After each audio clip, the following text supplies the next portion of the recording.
Gypsy Tales, Story number 6, Jack and the Flock of Sheep. Once upon a time there lived 3 young brothers. They owned a few acres of land, but no matter how hard they worked, they never succeeded in harvesting a good crop. Because the youngest brother was frail and sickly, and therefore unable to work long hours, his older brothers blamed him for their misfortunes. Whenever they were angry, they would turn to him and say, "Jack, you're a no-good fool." Thus it came about that one evening late in the fall, after an especially bad harvest, the 2 older brothers sat around the fire and discussed their troubles. Before too long they decided that the land could not support the 3 of them, and because they were neither wise nor kind, they decided that they would get rid of Jack the fool. The next morning, one of the brothers turned to Jack and said, "We're going for a walk." "Where are you going?" asked Jack. "To heaven," replied the middle brother with a wise smile on his face. "Oh, let me come too," said Jack. "We don't want to show you the way," replied the oldest brother. "So, if you want to come along, we will have to put you in a sack." "That's fine with me," said Jack, not realizing that his brothers planned to take him to a distant lake and drop him into it. At once Jack crawled into the sack. The brothers tied it up tightly and ran a pole through the knot. Then they started off, each lifting an end of the pole onto his shoulder. After having walked for several hours, the 2 brothers became tired, and their throats were very dry.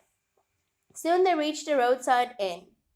"Let's stop for a while," said one. "I'm too tired to continue on right away." "All right," said the other brother. "It'll give me a chance to quench my thirst." They dumped the sack in front of the inn door. "You'll be back soon enough, Jack. Then we'll show you heaven," laughed the older brother. After some time had passed, Jack became impatient, and, as was his habit, he started to talk to himself. Just at that moment, a shepherd who was leading his flock to the pasture passed by and heard Jack talking. "What's the matter with you?" asked the shepherd. "Oh," replied Jack, "I'm on my way to heaven." "Is that so?" said the shepherd. "Do you think I might be able to go there too?" "Certainly," said Jack, by this time somewhat suspicious of his brothers.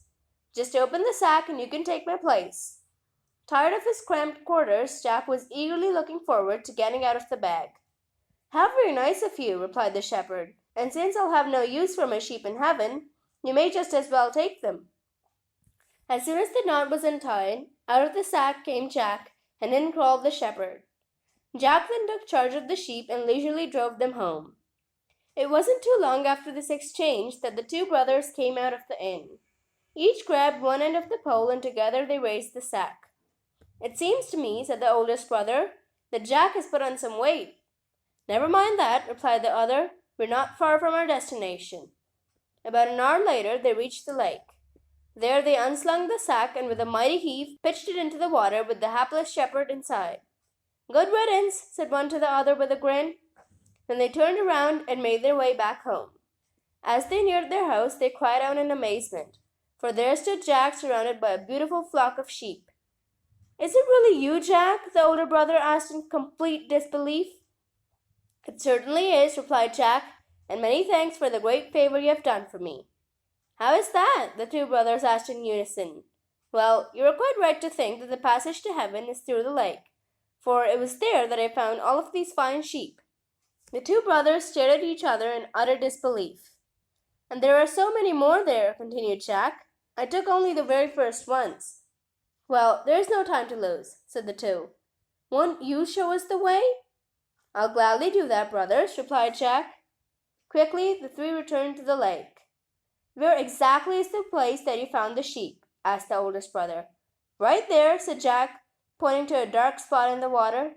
As the first brother leaned forward to get a better view, Jack gave him a swift push, and in he fell. When he did not reappear immediately, the second brother asked, "What is he doing now, Jack?" "Undoubtedly he is picking out the finest sheep." "Oh, Jack, please push me in too. I'd also like to have the chance to pick some of the fine sheep." Jack obliged with pleasure. Then, with a great grin on his face, he turned around and went home. As they splashed about in the water, the 2 brothers soon understood that they had been duped. They realized also that it was not Jack who was the fool. When they returned home, they asked him for forgiveness. Knowing that his brothers had learned their lesson, Jack grasped their outstretched hands. Together, all three went back to their work of tilling the soil and working the land. For some reason, their land began to bear fruit. Within a few years, the three brothers were among the most prosperous and generous farmers in the area, and never did they turn away any man who sought their help. End of story number 6.